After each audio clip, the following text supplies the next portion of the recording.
Eric, tu m'as dit, je pourrais te citer environ 10 bonnes raisons de ne pas faire de potager. Alors, pas faire de potager, c'est le moment des semis. Qu'est-ce que tu nous sors là, iconoclaste? Bon, c'était de la provocation. 10 bonnes raisons, je ne pense pas les avoir les 10. Mais par contre, des bonnes raisons de ne pas faire un potager, oui, il y en a. Alors, bien sûr, avec le contexte de ce que c'est que la permaculture, des systèmes soutenables, de l'efficacité énergétique, des calories qu'on investit pour les calories qu'on sort du système, hein, ça va se comprendre. Si on n'a pas ces quelques clés-là et cette lucidité, hein, évidemment, ça peut paraître provocateur ou choquant. Alors la première des choses, c'est que la plus grande productivité qu'on puisse trouver dans la nature, c'est celle des arbres. Donc, jusqu'à preuve du contraire, un potager, c'est pas des arbres. Bon. Alors vous allez me dire, oui, mais bon, moi je mange pas les feuilles des arbres. Eh bien, je vais vous répondre que c'est un grand tort que vous ayez. Les feuilles des arbres poussent gratuitement, les arbres sont super productifs. Hein, quand je dis qu'on avait des centaines d'hectares de feuilles cumulées, hein, la surface foliaire cumulée, c'est des centaines d'hectares sur un arbre banal, pour peu que ces feuilles soient comestibles, donc le point il va être là, eh ben, ça en fait de la feuille à manger. Hein, c'est autre chose que des laitues domestiques quand même. Donc voilà, la première chose, ce qui produit, ce sont les arbres. Pareil, la tomate, c'est un fruit. Alors, bon, on peut aimer les tomates, il n'y a pas de problème, mais on n'a pas besoin de la tomate pour vivre. Par contre, il y a des tas de fruits qui poussent sur des arbres. Là, pareil, on ne fait que récolter les fruits d'un capital qui est pérenne. Alors, en plus, un arbre qui est bien géré, bien conduit, si possible, s'il a été semé directement en place, il va durer des siècles, des décennies, hein, entre un pêcher de pépinière greffée, transplantée, qui va produire 15 ans, 20 ans, et un pêcher semé directement en place, non greffé ou greffé sur franc, idéalement, lui, il va produire plusieurs décennies. Un pommier, ça peut être plusieurs siècles. Un abricotier, ça va atteindre plutôt presque la centaine d'années, etc. Donc, rien à voir. Hein. Donc déjà, les arbres sont plus productifs, plus pérennes, ils poussent gratuitement quand on a un bon design, hein, quand on maîtrise les clés dont on a parlé, etc. Donc les arbres notamment qui produisent des fruits comestibles, des graines comestibles, des fleurs comestibles, et puis des feuilles comestibles. Peut-être on pourra détailler, mais c'est vrai que dans les formations, on a ces listes thématiques, listes d'espèces d'arbres à feuilles comestibles. Hein, bon, arbres ou espèces pérennes. Par exemple, les arbres de la famille du genre Morus, hein, sa famille du figuier, du genre Morus, donc les mûriers, rien à voir avec les ronces, qui ne sont pas des arbres quand même, pour info. Les mûriers ont des feuilles comestibles. Les tilleuls, le Tilia cordata. Tilia cordata, mais tous les tilleuls éventuellement. Bon, la vigne, qui n'est pas un arbre, mais qui est une espèce pérenne, qui est une liane, donc qui est volubile, hein, qui fait beaucoup de feuilles. Il y a tout un tas d'espèces comme ça, il y en a plein d'autres. Hein. L'autre chose qui est la plus productive après les arbres, c'est les autres espèces pérennes, les arbustes pérennes. Je ne sais pas moi, la roche à lime, que tu connais bien, est une feuille très bonne à manger. C'est un arbuste, hein, ça peut monter à 3 mètres. Hein. Une fois qu'on l'a implanté, on récoltera toute sa vie sans rien faire. On n'a qu'à tirer sur les rameaux là, et on a une poignée de feuilles extrêmement nutritives. Et on reconnaît leur caractère nutritif au fait qu'elles sont extrêmement salées au goût, donc beaucoup de sels minéraux. Il y a des minéraux, c'est vraiment... De toute façon, on a à peu près aujourd'hui l'idée que nos feuilles et nos légumes, et nos fruits d'ailleurs même, domestiques, sont tellement dénutris, hein, il n'y a plus de rien dedans, qu'une salade sauvage, par exemple, aurait 10 fois plus de nutriments qu'une laitue domestique. Voilà. Donc, les arbres, les autres espèces pérennes, à feuilles, à fruits comestibles, etc. Et puis après, il y a les herbacées. Bon, les arbrisseaux, les sous-arbrisseaux, hein, on descend. Et puis après, il y a les herbacées pérennes, qu'elles soient vivaces, qu'elles se ressèment spontanément. Bon, là, on a toutes les salades sauvages. Et je sais pas, chez moi, il y a des centaines d'espèces, hein, depuis que j'ai arrêté de faucher. Oui, ça, je ne vois pas la parenthèse de l'information, j'explique pourquoi on peut surmultiplier la diversité d'espèces de dicotylédones notamment, hein, donc pas des graminées, en arrêtant de faucher avant épuisant des graminées notamment. Je ne vais pas inciter sur ça maintenant. En tout cas, 80, je j'ai presque envie de dire 95 ou 99% des herbes sur lesquelles je marche chez moi sont comestibles. Alors ça va être des pimprenelles, ça va être du plantain, ça va être tout un tas de légumineuses, ça va être quoi donc toutes les astéracées, toutes les composées. Du laiteron, voilà, du pissenlit. Pissenlit, laiteron, cousteline et compagnie, crépice, picrice, bon, j'en passe. Qu'est-ce qu'on a comme très bon? La diclotaxe. Des crucifères, des ombellifères aussi, bon, etc. Et puis tout un tas d'autres qu'on n'a pas l'habitude de manger. Autant de plantes qui ne demandent aucun entretien, aucun soin, aucun semis. Ah mais c'est pire que ça. C'est que au motif de vouloir cultiver et entre autres faire du potager, on les considère comme des mauvaises herbes et on lutte contre alors qu'elles sont plus fortes de toute façon. Pourquoi elles sont là? C'est un des principes de la permaculture. Quand il y a un manque d'interaction dans le système, souvent c'est un manque d'éléments, il n'y a pas les interactions qu'il faut, et bien la nature fait tout pour les amener, ces interactions, et pour amener les éléments qui peuvent porter ces interactions. Donc les mauvaises herbes sont juste en abondance, parce que notre système est extrêmement et anormalement simplifié, artificiellement simplifié, on n'a pas assez d'espèces, il n'y a pas assez de diversité, donc il n'est pas résilient. La résilience apparaît spontanément dans des systèmes lorsque la diversité est suffisante, suffisamment élevée. Donc le système, il fabrique de la résilience, il balance des espèces, il balance des éléments, il balance des interactions. Il fait pousser tout ça, donc c'est une force supérieure à nous. Et nous, on s'acharne à les enlever, parce qu'on les considère comme des mauvaises herbes, alors qu'en fait, elles ne sont pas concurrentielles. Ce sont elles qui feront qu'on n'aura pas de peste, de ravageurs et de maladies au jardin, qui fabriquent la résistance. La résistance, on n'a plus de maladies dans un jardin bien foutu. On n'a plus besoin de traiter. Et en plus, ces espèces-là sont comestibles, pour la plupart. Donc c'est une double aberration. Donc voilà, donc les arbres, les autres espèces plus basses pérennes, les herbacées pérennes, vivaces, qui se ressèment seules, et puis les herbacées annuelles qui se ressèment toutes seules chaque année. Je veux dire, toute la famille du pissenlit, par exemple. Alors on va te dire, mais les choux-fleurs et les choses comme ça, comment on va les produire? Alors pareil, on a des équivalents sauvages. Par exemple, il y a 2-3, donc on est dans les brassicacées ou les crucifères. Moi j'adore la passerage drave. Voilà. Passerage drave, anciennement l'épidium draba, maintenant c'est Cardaria draba. Bon. Où est-ce qu'on la voit? Dans les champs labourés. C'est une mauvaise herbe pionnière, marqueur des sols dégradés, ça pousse partout ce truc-là. Le pastel teinturier, Isatis tentoria, une grande crucifère comme ça, à fleurs jaunes, des grandes feuilles, à l'ombre en plus, même chez moi en plein cagnard, tout ça. Déjà, elle donne des bonnes feuilles au printemps, en début d'été. Le long des routes, dans les talus, c'est des trucs... bon.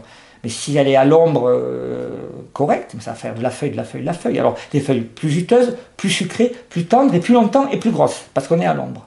Donc, voyez les erreurs. On se met dans un mauvais design, en plein soleil, on ne mange pas les plantes qui poussent tout seuls, on se tue à les éradiquer pour faire pousser des salades qui poussent mal, en plein soleil, qui n'ont pas de nutriments, qui dépendent de l'eau. Qui sont fragiles, qui sont... Ça ne marche pas. Alors que leur équivalent sauvage, ça me fait penser aux bisons qu'on a tués pour aller cultiver des vaches dans les prairies d'Amérique du Nord. Enfin bref. Alors voilà, donc... Ça veut dire, mais évidemment, ça veut dire se brancher, apprendre un peu les plantes, mais c'est à la portée de tout le monde. Arrêtons de marcher sur notre bouffe. On marche en permanence sur les plantes qui devraient nous nourrir. Donc oui, il faut apprendre un petit peu de plantes, apprendre un peu à les déterminer, savoir lesquelles sont comestibles. Donc bon, le premier module des formations que je donne, c'est 1 jour et demi. Je donne vraiment toutes les clés pour démarrer. Il n'y a rien de compliqué, c'est simple. Il y a des associations botaniques, il y a des bouquins, je donne les clés fondamentales pour les reconnaître, et puis après c'est parti. Moi j'ai appris comme ça. J'ai pas une formation de botaniste, moi je suis mathématicien. Donc j'ai appris, Sylvaine avec qui on a monté l'assaut, on a fait toutes nos expériences ensemble depuis 10-15 ans, elle a appris des plantes pareilles sur le tas. Thierry, il n'est pas botaniste de formation, il connaît des plantes aussi. Et voilà, on n'a pas besoin de les connaître toutes, mais il y en a un grand nombre, enfin un petit nombre, en proportion de toutes les plantes qui existent, mais qui nous nourrirait amplement toute l'année. Voilà. Ça oblige simplement à changer de regard. Changer de regard. Les ressources, c'est pas que ce qui existe. Il existe des choses, mais qu'on n'a pas le savoir pour savoir que c'est des ressources, il n'y a pas de ressources. Et les ressources se perdent parce qu'on perd le savoir sur les plantes. Donc on perd l'usage des plantes, on perd après la plante, on perd et on les considère d'une manière erronée. Et c'est terminé. C'est vrai pour les plantes médicinales. Le nombre de plantes médicinales que les Africains connaissaient Ben, culture orale, le sorcier ou le rebouteux, là, ou l'herbaliste, il meurt, et ben, la plante est perdue. Voilà. Des plantes qui sauvaient, qui soignaient par exemple les accès de folie. Au Kenya, il y avait des plantes comme ça. Et la plante, on ne sait pas ce que c'est. Elle est perdue pour toujours, pour toute l'humanité. Voilà. Voilà. Donc après, si on fait un potager, malgré tout, il faut juste savoir que c'est donc beaucoup d'énergie investie dans le système pour peu d'énergie, ou peu de calories, ou peu de nutriments tirés du système. Donc ça veut dire le faire en conscience. Donc, mes bonnes raisons de ne pas faire un potager, c'est plutôt des bonnes raisons de savoir en conscience que ça coûte beaucoup d'énergie, c'est pas très efficace, c'est pas très rentable. Mais du coup, si on le fait, alors il faut le faire super bien. Et notamment respecter les fameuses clés dont on a parlé dans une vidéo précédente. Parce que si on ne fait pas ça, alors ça devient un gouffre énergétique, on se casse le dos, ça produit pas grand chose, il y en aura 7. Et donc ça marche pas. Donc l'ombre, encore plus lorsqu'on veut manger des feuilles, hein, le persil, tout ce qu'on mange en tant que feuille, Tu veux les dire que salades. tu ferais un potager. Je joue l'inigo parce que je me souviens avoir fait l'expérience de faire du potager sous filet de camouflage. Avec une efficacité extraordinaire. Ça permet d'avoir des salades en été alors que tu n'en as jamais. Sinon, alors là, il va falloir bien connaître son climat. Si vous êtes en Belgique et que vous avez une couverture nuageuse tout l'été et puis il pleut l'été, vous aurez besoin d'une ombre plus légère. Donc peut-être que les tomates, vous les ferez pousser avec une ombre très douce. Ça serait bien d'avoir quelques arbres parce que si on a des arbres, on a les racines profondes, on a toute la fertilité qui remonte. Donc des espèces d'arbres non concurrentielles, fertilisantes, ça se connaît, il n'y a aucun problème. On donne des listes dans les formations, tout ça, il n'y a aucun problème. Donc ça marche très bien. Chez nous, même pour les tomates, une ombre un peu plus dense, au point que Jean Pain faisait des tomates sous canis quand même, en Provence, tout près de chez moi. Mais d'ailleurs, c'est l'une des aberrations du potager qui consiste à enlever les feuilles des tomates, alors en soi-disant pour les faire pousser beaucoup plus grosses et beaucoup plus vite. Ça fait surtout que le pied de tomate meurt beaucoup plus vite, donc il donne la production, mais très rapidement, et il meurt aussi sec. Moi j'avais comparé avec des voisins qui enlevaient les feuilles de leurs tomates, et leurs pieds de tomates, ils les plantaient en juin. Début août, les pieds de tomates, ils étaient oxy, alors que nous, on avait des pieds de tomates qui produisaient jusqu'en octobre, voire début novembre, quoi. Ouais. Et donc, avec une production qui était bien plus grande. Ouais.